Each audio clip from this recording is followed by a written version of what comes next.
Hello and welcome to another installment of Reeltalk. My name is Jack and my co-host is Thomas. This week, we will be reviewing The Hunger Games, the first in a series of 4 movies.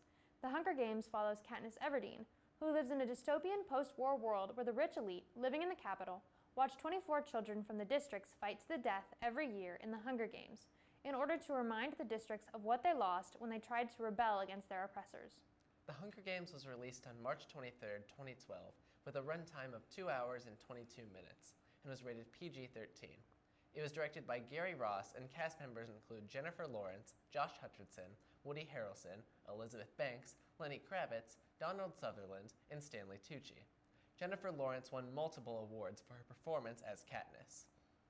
The aesthetics, costumes, makeup, and set design are all very well done, and they all effectively express the dichotomy between life in the districts and life in the capital.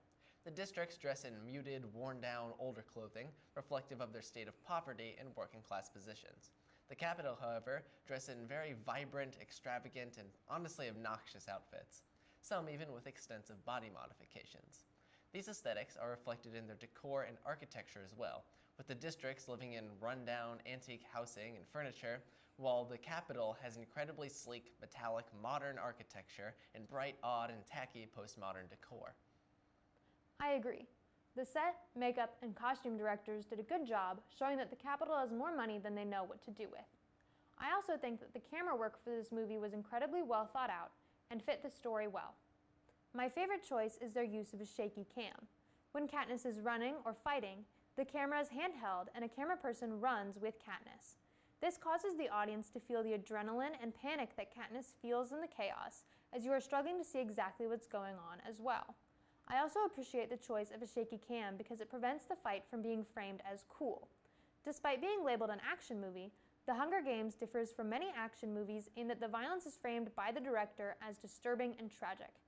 Other camera choices that help achieve this vision is by their choice to show very little gore. We don't really hear any gross sound effects either. While we aren't shown the wounds of the dead very well, we are shown their faces, which forces the audience to focus on the fact that not only are they human, but they're children. The Hunger Games evades any glorification of violence that you might see in other action movies such as Die Hard. That's honestly something I'm refreshed to see. I would agree. Another interesting camera choice is in the scene where Katniss and Peeta, the last 2 survivors of the Hunger Games, are about to eat the poisonous nightshade berries and die together, rather than one of them winning the games by killing the other. This choice forces the game makers to change the rules to allow for 2 winners.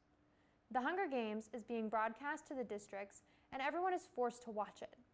The Capitol films this scene from above in an attempt to make Katniss and Peeta seem small and weak. Despite this, the districts are framed as looking up at Katniss and Peeta, showing that they see them as strong and defiant. One of my favorite aspects of the film is how they portray the Capitol's media. They present the Hunger Games as a huge sporting event and talk show to make it entertaining, despite the brutal reality of the games themselves. Stanley Tucci does a phenomenal job playing the talk host Caesar Flickerman, nailing all the charismatic mannerisms, forced banter, and fake sympathy of a talk show host as he commentates and interviews the game and its tributes. He manages to market and sanitize such a horrific event, all for the entertainment of the Capitol. My favorite part of the sound design is how they utilize silence.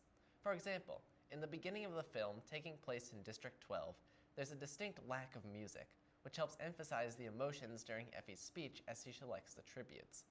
When she attempts to hype up the games or make banter during her speech, the crowd and soundtrack is completely silent throughout, emphasizing the phoniness of her words and the rejection of them by the districts.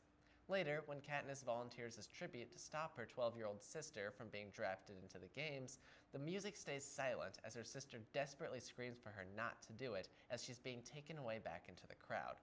The lack of music leaves the audience hearing only her screams, with no one else in the scene reacting to them, leaving a sense of dread and helplessness. I think that The Hunger Games does an excellent job of portraying fascism, dehumanization, and the effects of propaganda. Every choice made by the director, the actors, and the rest of the crew serves this purpose effectively. We rate this film 5 out of 5 stars. Thanks for watching.